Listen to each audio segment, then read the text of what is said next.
to add on to that, like one thing I do, like for example, I go to the weekly. That's it. This all you got to do for like to know like where the liquidity is going, aside from the Asian session and everything like that. We take the last previous week high and low, go to the daily. All right, what was the low? Here's the high. Perfect.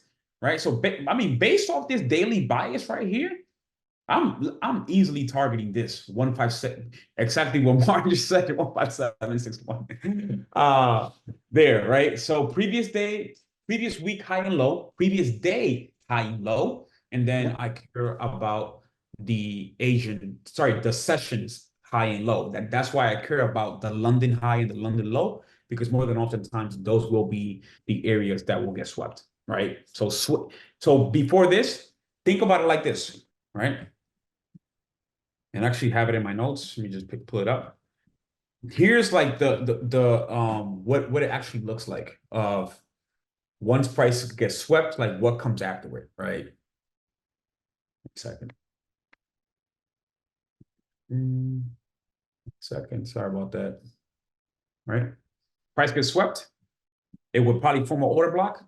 After the order block, it will probably do a FVG, which is a fair value gap, right? It will leave behind a fair value gap, right? Especially if it's a disruptive move, it will more than oftentimes leave a fair value gap. And that's how actually I see it. Liquidity swept, order block, fair value gap. That's it, right? So this will be the way that I see the market every single day. And once we get better at understanding these different things, and once we see that the community has gotten a little bit more maturity when it comes to these different things, we'll talk about the different types of models, right? There's different types of models that happen from 10 to 11. For example, silver bullet, the Judas swing, things of that nature. Again, it can get complicated, but once you're able to identify this, in my opinion, liquidity sweeps, order blocks, and fair value gaps, the models you're going to train, you're going to trade them without even knowing, because the opportunity is going to present itself right in your face. So definitely wanted to mention that. So you mostly use the 4 hour or hour, and what causes you to switch between them? Great question. So I mean, I always do my top-down analysis, right? So I look at what's going to be my weekly bias, and as you can see right now, the weekly bias is still looking bullish, to be very, very honest. Price is coming down to a weekly fair value gap that we have at the moment, and price is looking like it's still holding above that 50%. So I'm thinking that we still have the opportunity over the next couple of weeks to take over the high, right? And we got a lot of fair value gaps here that we have at the bottom. After that, I look at my daily bias, right? So my daily bias, a lot of consolidation, price is definitely coming down. But again, we have another bullish fair value gap that we're currently respecting. So I would not be surprised if we probably come down one more time, take this liquidity out, faking people that we're probably going to get hit lower, and then come right back up and take that high, right? But again, I do have my liquidity levels already plotted. I have my previous week, my previous day, and then after that, what do I care about? I go to the 4 hour time frame, and I'm looking to see, do we have any sort of fair value gap? Well, right now, yes, we got a small gap right here at this moment, and price is actually at that gap.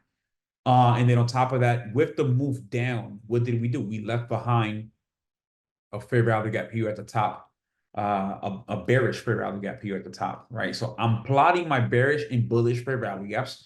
And then after that, where am I going? I'm going to the 1 hour time frame to see, is there anything that I'm missing?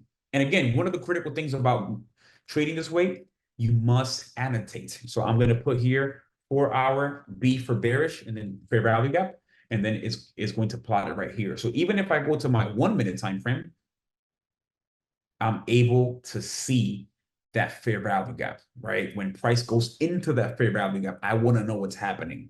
So that's what I typically do. And again, in the morning, I go to the 15-minute time frame, highs and low of the London session, and then I'm going down to the 5 minute. And what am I doing? All I'm doing is looking for fair value gaps. Okay, do we have any? Okay, and then after that, I'm going to the 3, and I'm jotting anything. And then after that, I'm staying in the 1 minute. 1 minute is where I trade at as of late. And honestly, I've been seeing some pretty good trades, and I actually like it on the 1 minute rather than the other time frames, to be honest. But again, I'm using a top-down analysis to formulate my bias, and then to also give me some perspective when it comes to where the imbalances are currently at when it comes to price. Yeah, and even when you look at the downside, I mean, we have to take out that one day when Mr. Powell, right before the market opened, they had such a big gap up back on November 14th. Because if you notice an NQ, anything below the 15797 will go to 15762. Then below 15720, I mean, there is nothing all the way down to 15612. And that's a big fair value gap that we have to take out. And then we'll be back on the levels. And of course, once this starts dropping, then we start seeing also SPY on the other side start dropping as well on its levels. Mhm. So two things obviously can happen, either price going up or down. We'll see what the Asian session provides. I think we're definitely going to have a little buy up. And then if you've noticed the past couple of days, during the Asian session, it will fall. And then during the New York session, we get immediately a buy up at open and then boom, right back down. That's been a pattern that's happening for, I think, the past 2 days. Appreciate you,